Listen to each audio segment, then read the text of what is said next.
Silox was excited and nervous, a rare combination for the young alien who hailed from a planet where emotions were more of a scientific curiosity than an experience. He was the first of his kind to participate in an exchange program on Earth, and though he'd spent years studying humans from afar, nothing had quite prepared him for the chaotic reality of living among them.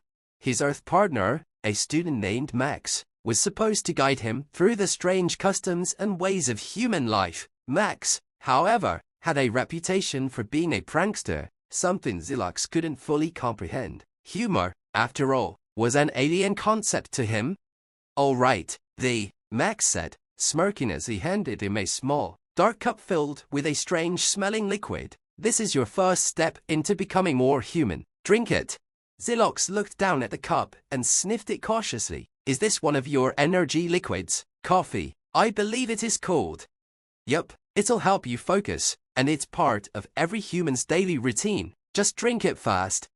Trusting Max, Silox tilted the cup back and swallowed. The bitterness was shocking, and the warmth felt out against his cool, metallic-like skin. He winced but managed to get it down. "Interesting. I feel no immediate effects," Silox said. "Are there delayed reactions?" "Oh yeah, just give it a minute," Max said with a grin that would have concerned Silox if he had been more familiar with human expressions. They proceeded with their day as usual, attending classes, walking through the crowded campus, and engaging in casual human interactions. Silox tried to keep up with everything, but something started to feel off. Colors seemed to vibrate around him, and the voices of other students sounded like they were echoing from far away. He blinked rapidly, trying to recalibrate his senses, but the more he focused, the stranger everything became. "Max," Silox said, his voice slightly shaky, "I believe there may be an error in my perception systems." Max, biting back a laugh, casually responded, "Oh, what are you seeing?"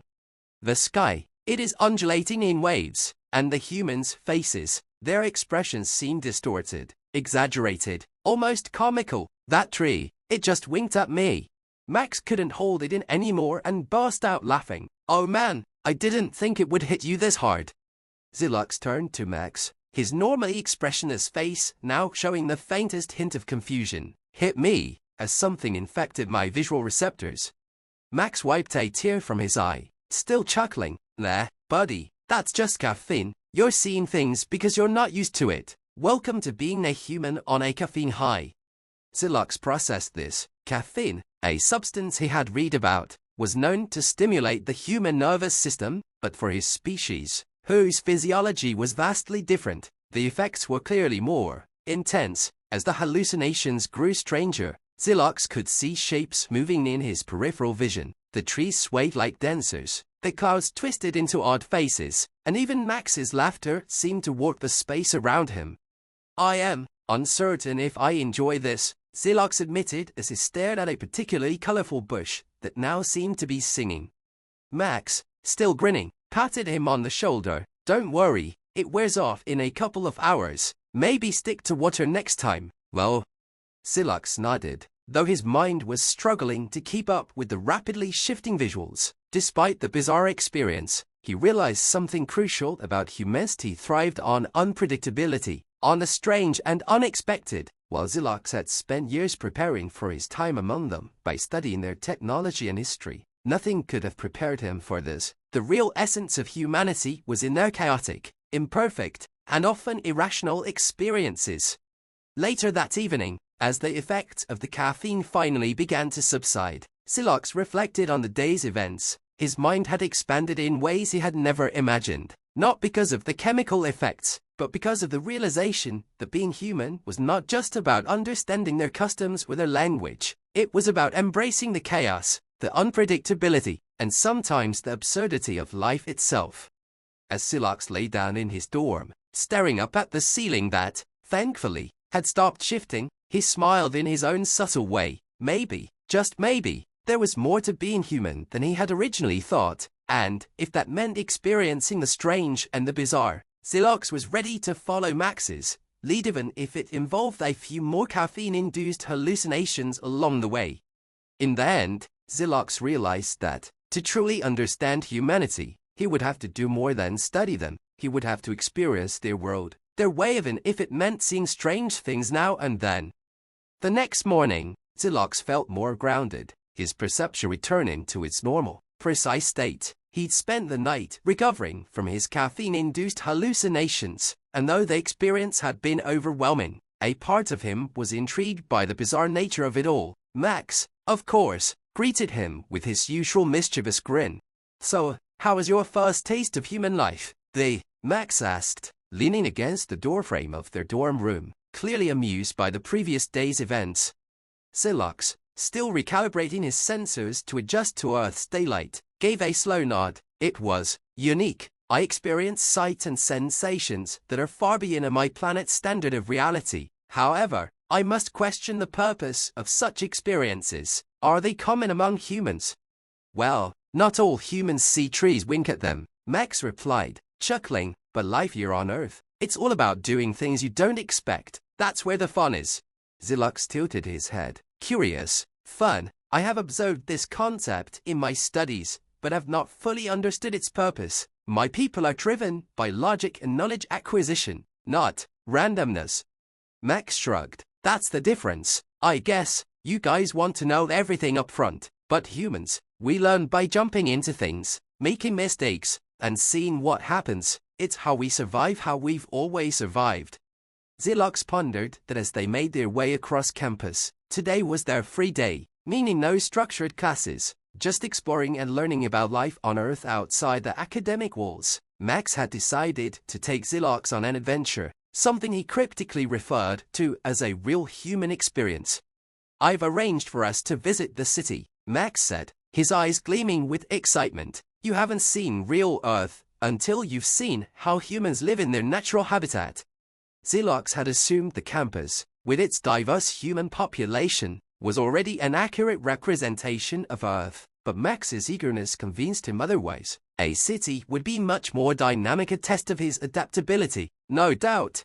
As they entered the bustling city, Zilox's sensors were immediately overloaded. The sheer amount of movement, noise, and sensory input was unlike anything he'd experienced before. Hovering vehicles, pedestrians rushing by, street vendors shouting, music blaring from various devices. It was a chaotic orchestra of humanity in full swing.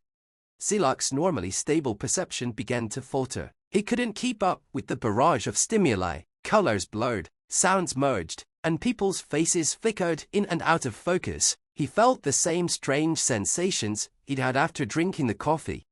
"Max," Zilox said, his voice strained, "I am seeing irregularities again."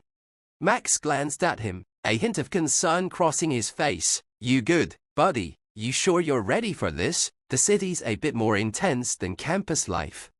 Zilox tried to steady himself, focusing on a single point, a holographic sign that displayed flashing images of human fashion trends. He blinked rapidly, his mind racing to process the sheer unpredictability of the environment. "I was not prepared for the intensity of the city. I cannot separate reality from hallucination."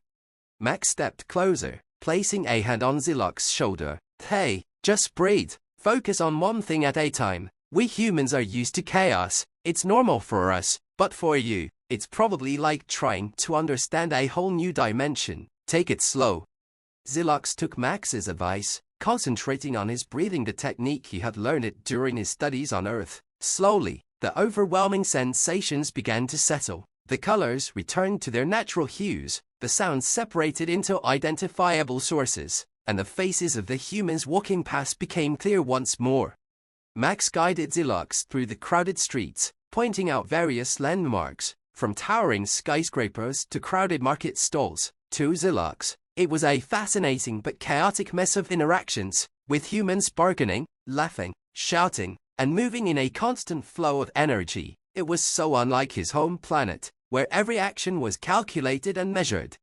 As they wandered through the city, they stopped at a small park. Max sat her down on a bench, gesturing for Zilox to do the same. "See, this is what I was talking about. You can't always understand humans through logic. Sometimes you just have to experience the world, like we'd be diving into the chaos and seeing what comes out the other side."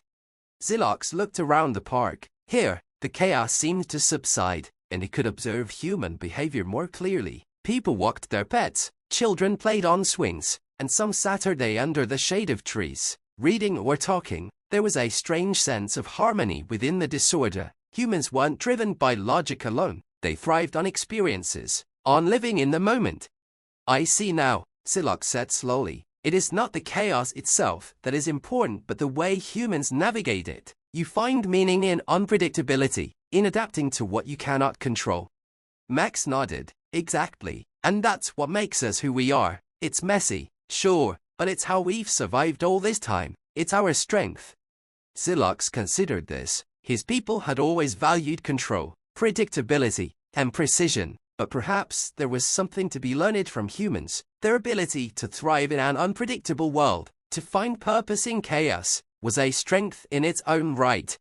As the day ended and they made their way back to campus, Silok felt something new stirring within him. He had always been an observer, an outsider studying human behavior, but now, after immersing himself in their world, he understood something deeper.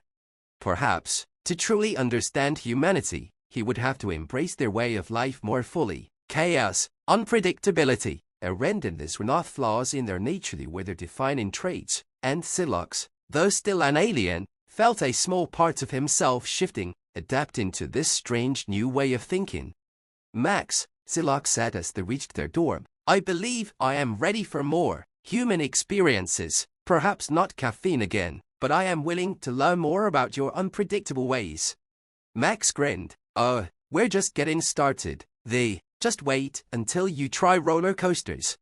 Silok smiled, an expression he had learned from observing humans. He was ready to see what strange and wonderful things awaited him next.